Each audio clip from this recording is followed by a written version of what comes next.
Word has it that Amy Lloyd's eagerly awaited Evita revival has changed from an exhilarating creative venture to what industry insiders are referring to as a backstage nightmare, and the atmosphere at London's Palladium is buzzing with anxiety these days. The focal point of this dramatic storm is, although everything you're about to hear comes from unidentified sources and is unverified, Rachel Zegler's alleged behavior has apparently changed the rules for what it means to be a difficult star. Rehearsals reportedly began with Zegler strolling around with a stylishly late latte in hand, while the rest of the cast had been waiting since the 9 a.m. call time. When Zegler eventually made her appearance, it was reported that she had come with noise-canceling headphones, saying hello to no one in particular, and then unpacking what one stage manager described as a miniature altar of vocal warm-up equipment, which included a portable humidifier, premium honey, and a crystal water bottle that had allegedly been charged under the moonlight. This tardiness wasn't an isolated incident, either, according to sources. This dynamic apparently intensified when Zegler stopped a company run through mid-number, declaring that the creative frequency fell off, and then walked straight out, leaving everyone frozen on stage like a glitching on E-Matron.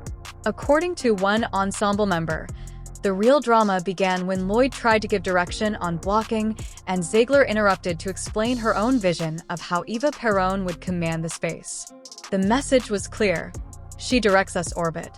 The contrast between these backstage rumors and Zegler's well-maintained social media presence, while theatrical Twitter hums with stories of later competitors and dramatic exits, is especially intriguing. Her fanbase has split into two factions as a result of her Instagram, which depicts the calm path of a committed artist expressing Eva's fire.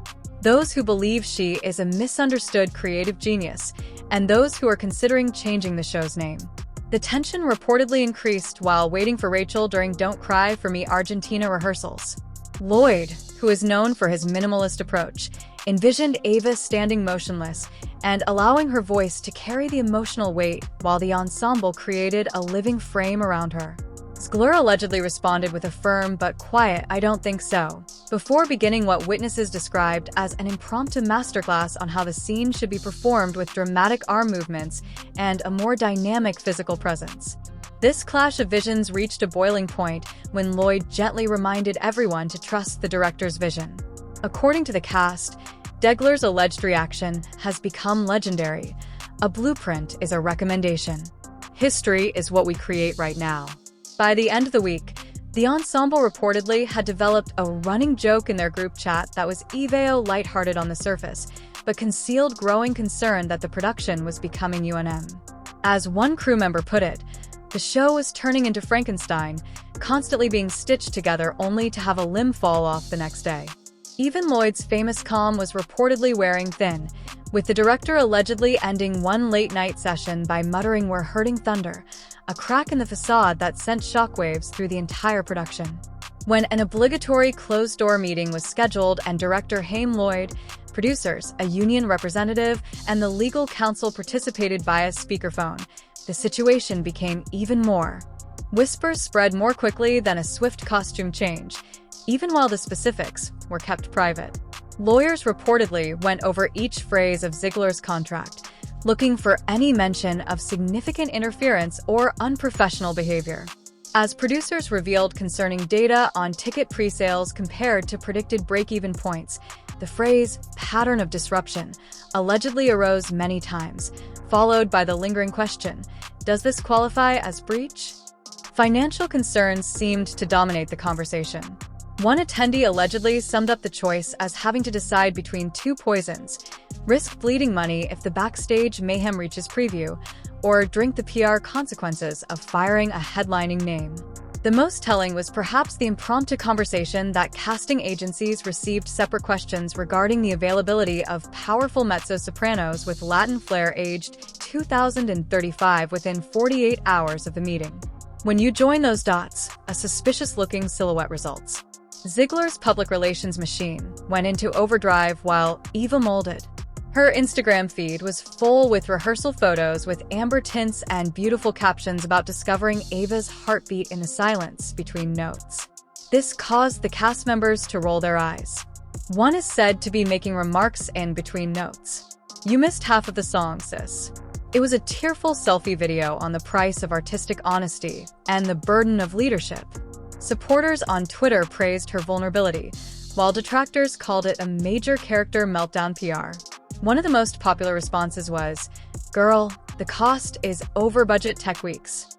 When Evita's advertising emails began to look like a clearance sale and premium seats that ought to have sold during the pre-sale remained prominently displayed with dynamic pricing subtly slipping into "please just fill the row" territory, the business implications were unavoidable. Producers tried to portray this as a delayed marketing push standard for abstract stagings, but industry insiders weren't buying it, particularly when rival shows with half the social media buzz were posting near-capacity sales. One ticket tracking website, which Broadway bloggers constantly updated, showed that Evita's orchestra section looked like a checkerboard with far more green available than red sold. The marketing strategy behind the scenes shifted to showcasing the ensemble's brilliance with teaser clips that highlighted the dancers and chorus. This was a commendable tactic, but audiences typically purchase tickets to see Eva, not the ensemble and friend budget cuts, reportedly followed by wardrobe assistants muttering about postponed allocations for quick change technology and orchestra contractors allegedly offering reduced rate rehearsals until castability is confirmed. The most concerning indication was when a large ticket broker surreptitiously sent clients an industry code for a flex refund option, suggesting that we might want an escape route. Shalone agencies stated that they were contacted to verify the availability of performers who might fill the position. A Netflix sensation with classical training, a recent Olivier nominee, and even talks about bringing back a veteran who once understood on a private social media story.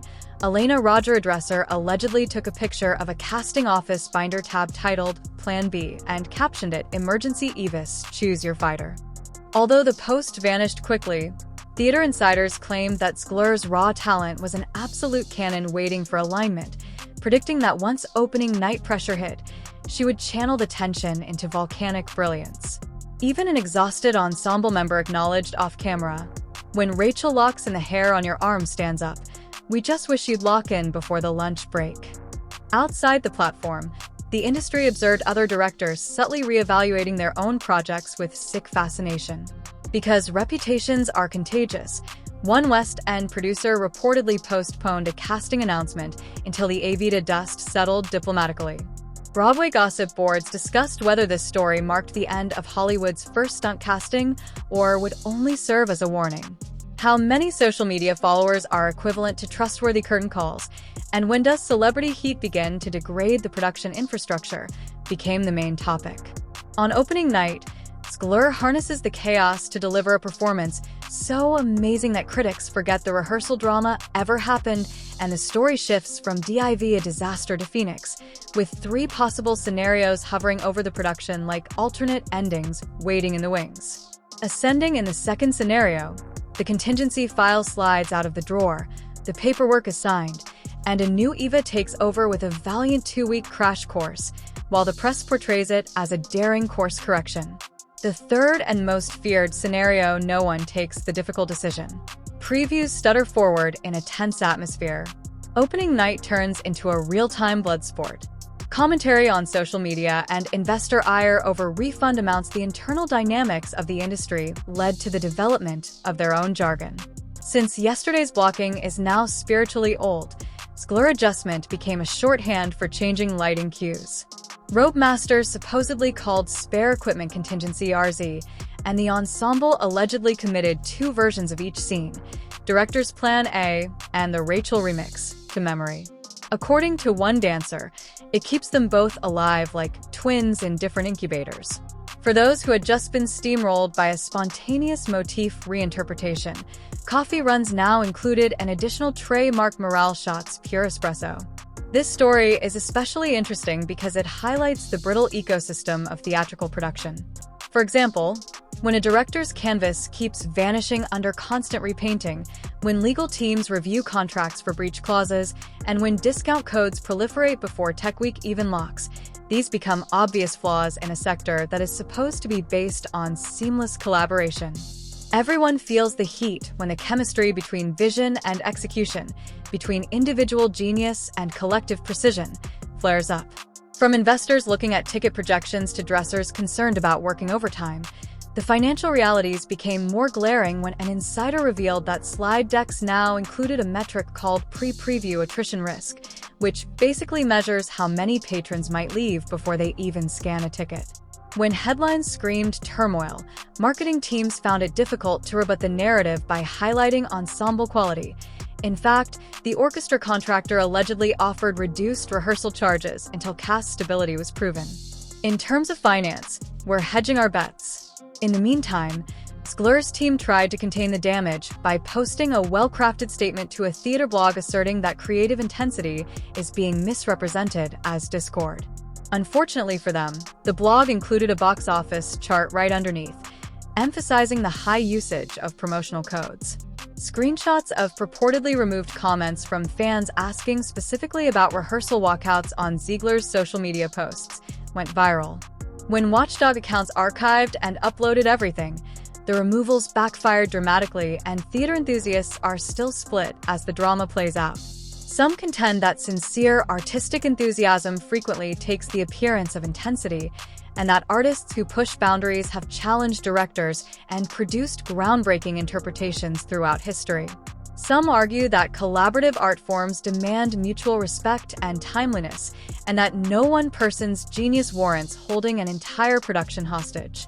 However, it is undeniable that everyone is watching, from Broadway veterans to social media lurkers, wondering whether we are witnessing a costly cautionary tale or a career-defining triumph in the making. Until the curtain rises on opening night, the verdict is still up in the air, but the Backstage drama has already revealed more plot twists than anything the audience has ever seen.